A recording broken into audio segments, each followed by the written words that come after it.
Bueno, continuamos. Voy a ponerles aquí este papelito, luego se los mando por WhatsApp, pero aquí está de alguna manera la gráfica, igual si no le toman una foto y lo pueden estar viendo o ya cuando vean esto ya la tienen ahí en su WhatsApp. Bueno, aquí están las tres posibilidades, podríamos decir casi de la conciencia europea, de la conciencia religiosa europea. Pelagio, el catolicismo y el protestantismo. Bien, ¿qué es lo que está sucediendo? Pelagio afirma la integridad de la naturaleza humana, que es completa, que con la capacidad del hombre, con su libertad, con su capacidad, digamos, con su raciocinio, etcétera, puede llegar a desarrollar una capacidad ética y de existir una salvación, alcanzar la salvación.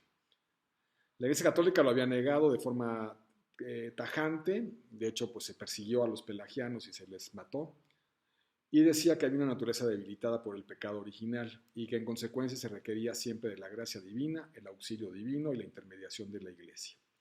Esta intermediación de la Iglesia hacía posible también que las obras fueran útiles, y hay que decirlo, la Iglesia se aprovechó de esto con el invento también del purgatorio para vender la salvación, cosa que sigue haciendo y que sigue siendo una de sus grandes, digamos, fuentes de ingreso, ¿no?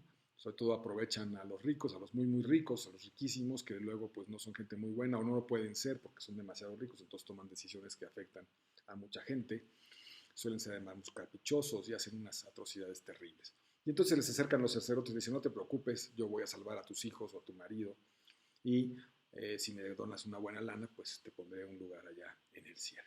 Esto sigue funcionando increíblemente. Este es el gran éxito, entre otras cosas, de los legionarios de Cristo, por ejemplo. Entonces las obras salvan, lo cual fue pervirtiendo realmente a la moral católica, que puede hacer todo, ¿no? Y entonces llegamos ya a un extremo terrible, por ejemplo, con el Don Giovanni, el Don Juan, ¿no? El tipo que puede engañar, puede abusar, puede violar a cualquier mujer, que si al final la última lo amó y pidió su perdón y el tipo en el último momento antes de morir se arrepiente, pues puede llegar a obtener la salvación. Con lo cual, pues el asunto de la moralidad, y esto hay que decirlo, católica, pues es bastante cuestionable porque pues, siempre está la posibilidad de que te perdone. Ya ahí ves, cuando tú te vayas a misa, ya que bueno que yo no voy, pero me haría muchos corajes porque verías a muchas gentes verdaderamente deleznables que los domingos se confiesan, comulgan y ya se les perdonó todas las atrocidades que hicieron en la semana. Lutero niega esto. Lutero lo que dice es que eso no puede funcionar. Y en parte tiene una gran razón. Yo, por supuesto, soy pelagiano, pero yo no creo que en todas estas cosas. Pero bueno, la cosa de Lutero es muy interesante porque entonces solamente salva la fe. Si solamente salva la fe, entonces, pues no tenemos aparentemente y en principio mucho que hacer. ¿Por qué? Porque la voluntad divina o el conocimiento divino es tan grande que Dios pues necesariamente sabe de antemano quiénes se salvarán y quiénes no. Y dicen los protestantes, solo los elegidos creen. Y entonces empieza una extraña historia, muy extraña, que tiene una gran fuerza en la actualidad, que sigue teniendo en la actualidad y seguirá teniendo, en donde solamente los elegidos por Dios son los que van a creer. Y que lo único que tienen que hacer realmente en el fondo, en el fondo, en el fondo, es mantener su fe frente a esta voluntad ilimitada, insondable de Dios. Surge entonces un dogma que va a ser adoptado por la gran mayoría de las corrientes protestantes, que se conoce como la predestinación y que lleva esta idea a desarrollarla Calvino en torno a sus comunidades ahí en Ginebra, y calvinista va a ser una la más exitosa probablemente de los credos protestantes, que se va a desarrollar en Ginebra, después pasará a Nueva Escocia, en Inglaterra, y luego estos irán a América, son los famosos pilgrims que llegarán a Estados Unidos y que conforman pues la élite quizás religiosa más poderosa del planeta, esta parte protestante, especialmente estos calvinistas.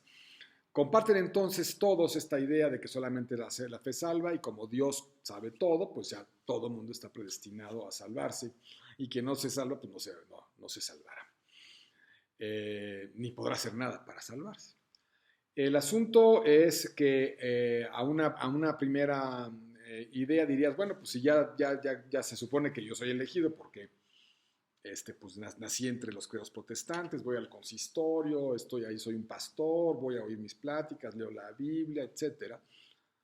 Pues ya una posible actitud frente a la vida puede ser un quietismo, ¿no? Si pues ya no hago nada, pues ya finalmente creo que estoy salvado. Pero todo lo contrario, la predestinación va a generar un profundo activismo en todos los sentidos, en el sentido social, político y económico, y especialmente en lo político, que tenderá hacia organizaciones representativas de carácter aristocrático, oligárquico, que van a dar pie a muchas de las tendencias después democráticas y libertarias que van a triunfar en algunos países de Europa y en Estados Unidos. Y también un activismo tremendo, un activismo realmente, una necesidad brutal, irresistible, diríamos, de transformar al mundo. Yo le llamo a esto la comezón de los protestantes, ¿no? Yo luego me rasco la pierna ahí cuando estoy en clase, pero tendré que rascar un brazo. Se empieza a dar comezón. Porque empiezan a preguntarse, bueno, ¿cómo? O sea, ahora la pregunta ya no es la católica, bueno, pues hago mis obras, junto dinero, compro mi salvación, me porto bien, me porto mal, no tengo, en fin, está más claro el camino. Pero aquí no hay mucha claridad. Y empieza una obsesión, la obsesión de saber si realmente estoy salvado. A esto se le ha llamado la certitudo salvi, es decir, la certidumbre de la salvación. ¿Cómo sé realmente que estoy salvado? Y esta pregunta se vuelve una auténtica obsesión en los credos protestantes. Y entonces la primera respuesta es, bueno, pues si tú eres de los elegidos, pues obviamente estás oyendo, eres protestante, estás en una iglesia protestante, asistes a las reuniones que tenemos, lees la Biblia, etc. Y eso ya es una señal de que estás salvado, una señal de certidumbre de la salvación. Pero, ay, cabrón.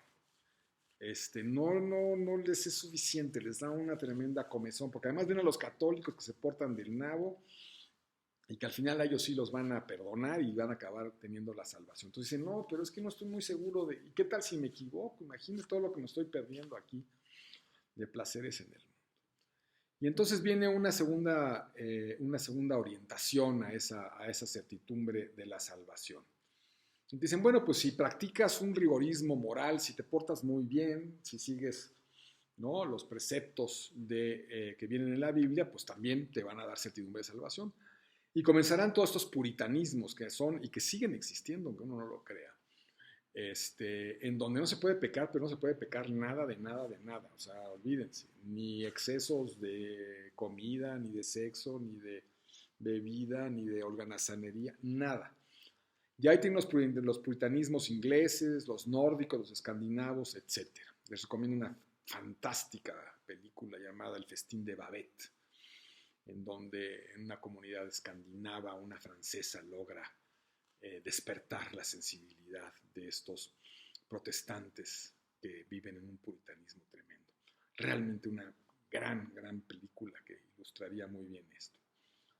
Se pasa al puritanismo. Y después la comezón sigue y sigue, pero estoy seguro que te vas a salvar porque esta vida que de tanto puritanismo está muy aburrida y ¿qué pasa si no me salvo? ¿No? Acuérdense que el asunto de la salvación es importante porque pues es toda una eternidad. Bueno, pues entonces llega esto que pudo intelectualizar bien Max Weber y relacionó capitalismo con el protestantismo. Y entonces esta otra idea, otra asociación hacia la certidumbre de la salvación, que es el activismo económico. La idea de que el hombre tiene una capacidad profesional, una actividad grande, y que en la medida que obtenga rendimiento de esta actividad, pueda ser una señal de salvación.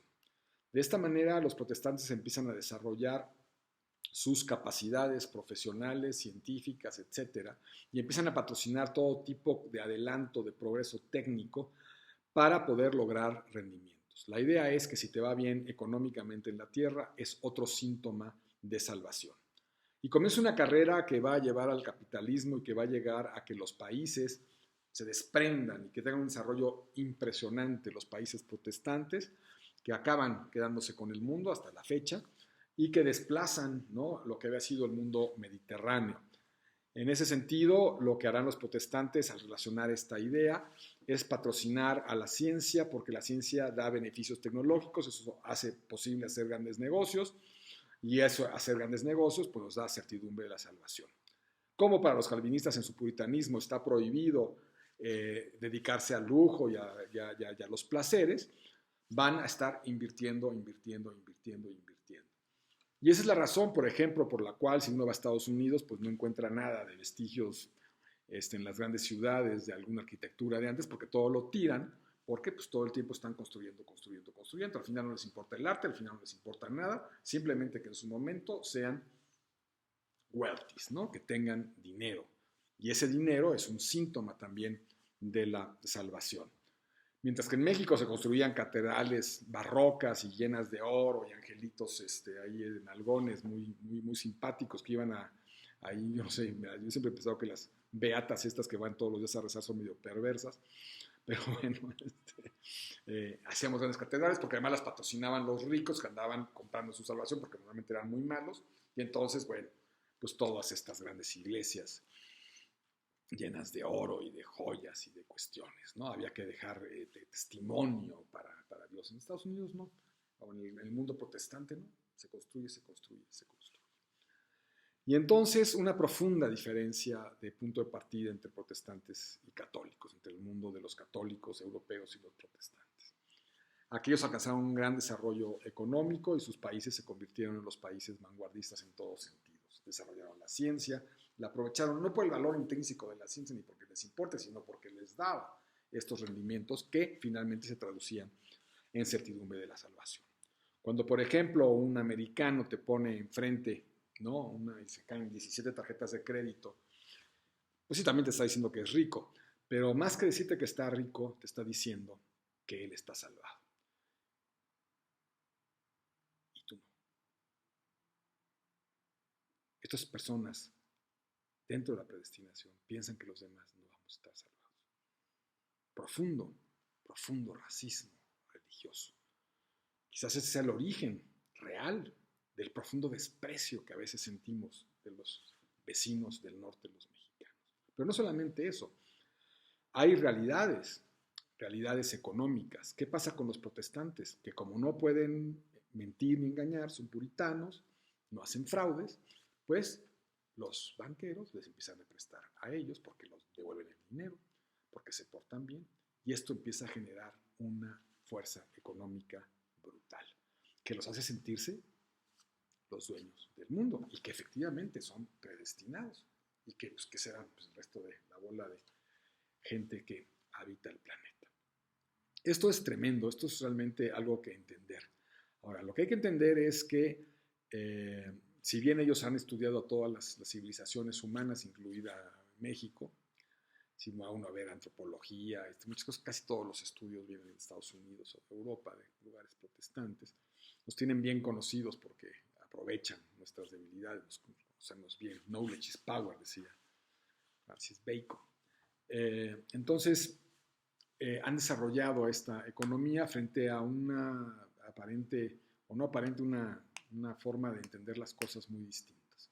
Ellos ponen las reglas de las finanzas, del mundo, etcétera, y nosotros pues las jugamos, y las jugamos muy mal. No pagamos nuestros créditos, hacemos fraudes, somos corruptos, etcétera.